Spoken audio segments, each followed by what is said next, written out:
If you have a course or membership website based in Thrive Apprentice, there are 3 options to manage the login experience for your users. And in this video, we're going to go through all 3 options and show you how to customize, edit, and implement each of them. Option number 1 is the basic WordPress login screen. As you can see here, by default, this is not a great experience. To get here, you're going to send users to the normal WordPress login link, which is typically WP login or WP admin, kind of serves the same purpose. But we want to dress this up. If you're going to use the normal WordPress login, and I got to be honest, it's my least favorite option, to customize that, we can do that right inside of the Thrive dashboard. So go to Thrive dashboard, click on Thrive dashboard, scroll down, and we're going to look for the WordPress login screen branding.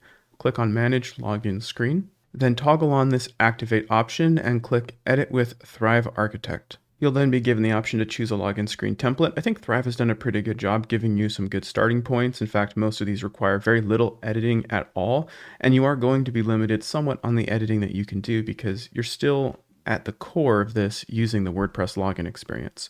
But find one that you like the general layout of. We'll go ahead and just choose this simple one here, login screen 18, and click Replace Template. Now, if you're using Thrive Theme Builder, which you probably should be, by default, it's going to pull in the logo that you've chosen. This element right here is the logo element. It has automatically replaced that WordPress login just by default. You didn't even have to do anything. But from here, you have a couple of customization options. For example, you can click on the button here that says Login, go to Background Style, and you can change that maybe to your brand color. On the right-hand side, you can click on the image. You can go to the image itself on the left under Background Style, and you could swap this out. Maybe we might swap this to something a little more in our brand or in our preference. Now, you can also make some minor adjustments to the fields themselves. For example, username, if you hover over it, you can see it's making this kind of like that brown beige color. If you go to on the left-hand upper left corner, click on hover, you can see that under typography, we can once again change things like the text hover colors. And then you can notice that when it changes on one, it changes on all of them that share a similar element type. We still have to change the remember me, but you can click on each of these fields and you can add borders, boxes, and customize them however you like. So customizing this is pretty quick and pretty easy. Once you have that exactly like you want it, just click Save Work. And there's one more step we need to complete. Returning back to our Thrive dashboard, we want to go to Thrive dashboard, again, Thrive dashboard, then scroll down until you find User Access Manager, click on Manage Access. And this is actually something that's going to be consistent across all 3 versions of our login experience. What you're doing here is you're configuring what happens when somebody logs in, and you're going to configure it by user role. On the left-hand side, for example, most users on my site are subscribers. That's what they automatically get turned into when they buy a product through ThriveCart and register in Thrive Apprentice. So we'll say for subscribers, if I scroll down, you can see admin bar visibility. Make sure that is set to hidden. It's by default set to inherit. We want hidden. And then for the WordPress login redirect, you're going to want to use this drop down and choose whatever makes sense for you. In our case, we'll choose custom, and then we'll search an existing page, and we can search for our dashboard or our course homepage or any page that we want them to go to. When they log in, this is where it will redirect them. Now, if your site doesn't use subscribers or you have other roles, maybe you're using plugins that kind of mix user roles around. Maybe you've got some in WooCommerce that are customers, some from ThriveCart to Thrive Apprentice that are subscribers, or maybe you have custom user roles in general. On the left-hand side, just find all the user roles and make these edits. I found that what I've done is I've just gone through each of them and I've made the exact same edit. Admin bar is hidden, WordPress login redirect to the dashboard. Now, because we're using the default WordPress login and we've customized that and we're using it that way, we've kind of made it so that we can't use our Thrive Apprentice login page, which I'm going to show you for the next 2 login options. For this option, we have to create a login and log out link. So to create this login logout link, we're going to have to use a custom link, and the URL is going to be our site /wp-login.php. And the text can be login and then click add to menu. Now for login, we want to show, instead of always, we want to just choose show this when logged out, because when they're logged in, we want them to see log out instead. For that, we're going to go to the Thrive Apprentice account section, click the logout button, and then just click add to menu. Now we have 2 options on our navigation. We have login, which is only shown when somebody is logged out, and this sends them to our custom WordPress login screen. And we have logged out, which only shows when they're logged in, and Thrive has made it easy and automatically made this so that it logs the user out when it's clicked. So like I said before, this is my least favorite of the options. I don't like using the WordPress login screen. I think it's kind of clunky coming into the menu and making a login, logout link. Let's take a look at the next option, which is a little bit better. For this option, we're going to create a new page on our website, and we're just going to call this login page. And then we're going to publish this or save it as a draft. Next step, you want to launch Thrive Architect, and we'll keep this as a normal page. And now we're customizing this like it's any page on our website. And on the right-hand side, we can add an element, search for login, and we're going to drop in a login and registration form onto our page. And once again, Thrive has given us some default options to choose. I typically choose, where is it? I like number 4. I also like number 1. It's super simple. In fact, we'll probably choose number 1. And now we have a really clean login form right on our page. So we can make a couple of tweaks to this. I want to get rid of this top section here. So I can click on page, visibility section, settings rather, and then on the top section, I'm going to hide that. Just cleans that up a little bit. That's a Thrive Theme Builder, Thrive Architect feature.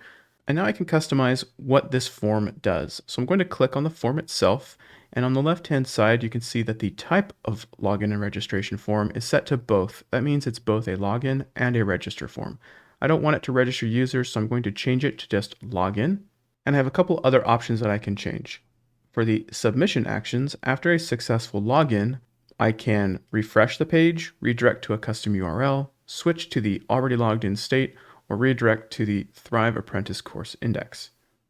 Depending on your setup, if you're using a dashboard like I use, maybe you would in this case redirect to a dashboard. If you just want to send them right to your course homepage, you could choose a custom page and do that, or choose the Thrive Apprentice course index redirect that they've built for you, which is pretty handy. The ones I don't recommend in this setup are refresh page or switch to an already logged in state. If this is just a login page, we want to move them on their way and get them off this page entirely. So I would recommend redirect to custom URL, which could be like a dashboard, or to the Course Apprentice index page and click apply. Thrive recently, at the time of this recording, added another feature here under advanced. If I drop this down, you can see they've added the hide form when user is logged in. If you toggle that and the user's logged in, the form won't show at all. This has pretty specific use cases. For example, if you had a login form on a page that has other things, it wouldn't make sense to see it once they're logged in. So perhaps if you've incorporated the login experience with other things, that makes sense. But for us and for a login page, we'll just go ahead and skip over that. Now, lastly, what you can do is you can click this salmon colored button, orangish pinkish button, edit form elements, and you can click on any element and make any customizations that you want. I'll draw your attention to this little bottom bar here that you can actually click and move around, but you can see that we are editing different states of this form. We have the login form, the password recovery form, the password recovery confirmation, and the already logged in state. So go ahead and customize those to your liking. And I'll point one thing out here. Although I find the create your custom login page using Thrive Architect method to be better than the use the WordPress default login method, I still don't think this is the best route. And the reason for that is because I don't like that there's any situation in which a user might ever see this, where it says you're already logged in.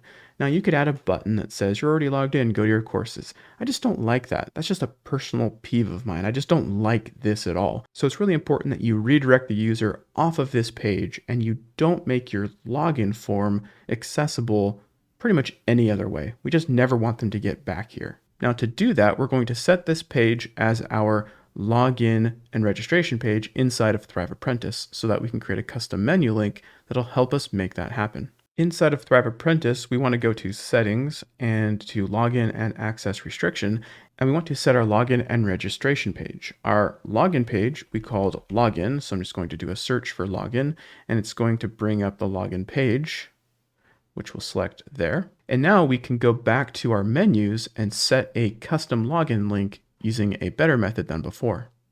Now, instead of creating a custom link, what we're going to do is go to the Thrive Apprentice account dropdown, and we're going to just choose login, logout, and add it to our menu. Then drop that down, and you can see that what's going to happen is it's going to be one menu item that swaps between login and logout when they're logged in or logged out. It'll always show because it'll always be showing the appropriate label, and then it's going to link to the Thrive Apprentice login page that we just set. So this is already much better than what we had to go through to set up the WordPress login link. The third and final option for a login experience with Thrive Apprentice is a mixture of the login page that we just created and a member dashboard using conditional display. If you've been following the channel, you know that I've made a couple of videos about this in the past, and this is my favorite way of creating a login experience with Thrive Apprentice. Here's my website. I have a login form here where I can enter my username and my password, and I've even gone as far as creating some promotional materials for my membership that go right alongside it. So I'll enter in my username and my password, and let me go ahead and click login to show you what happens.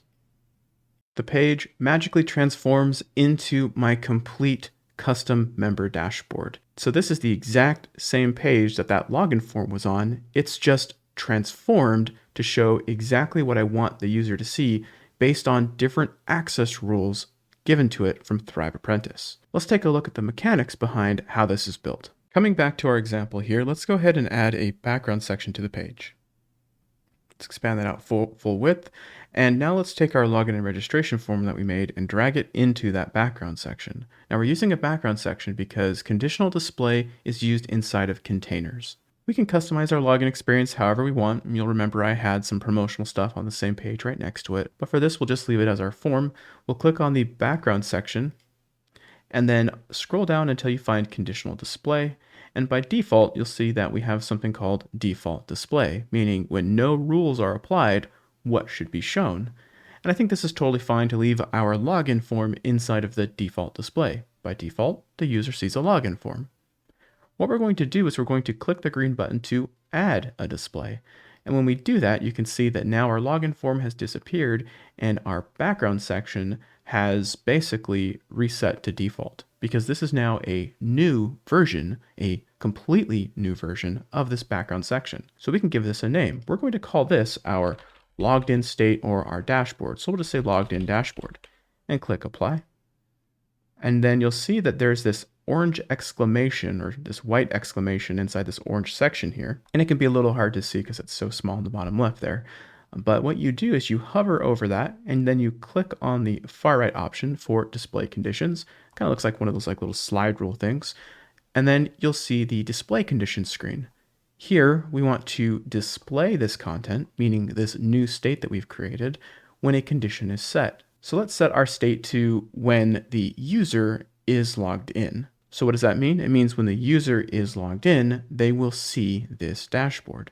Now you could go on to create more additional display versions of that background section and customize them for when a user is a member, when a user is not a member. I'll let you decide how many and what type of conditional displays you want to have.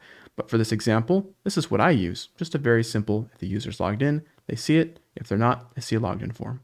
And then just click Save Conditions. Now we need to customize what's in this background section, otherwise it's completely blank. So let's go ahead and stretch this to full width, and now let's find some content to put in here. If you're a member of Convology Pro, you have access to what's called the resource library. Inside our resource library, I've made available the download of my dashboard that I use. So you can just come in here, click on Dashboard 3.0 to download the assets. Now you could customize this and build it however you want, but I'm just going to import the assets from my dashboard to get this done pretty quick.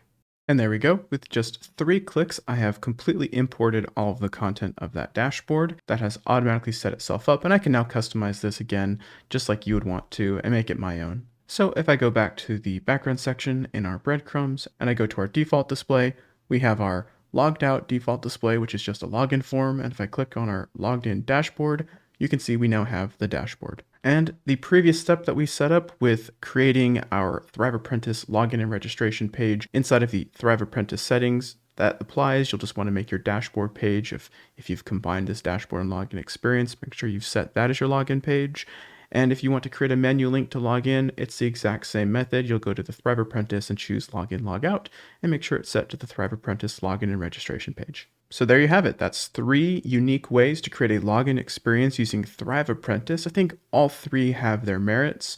I prefer the conditional display login form morphs into a dashboard experience because I feel like it provides the best user experience for your students or for your members. If you have any questions about creating a login experience inside of Thrive Apprentice, I also have a complete course called Thrive Apprentice to Master, where I share all of my methods and tips on how to make Thrive Apprentice the best it can be for your website. But that'll do it for me. I'm Doug from Convology, and I'll see you in the next video.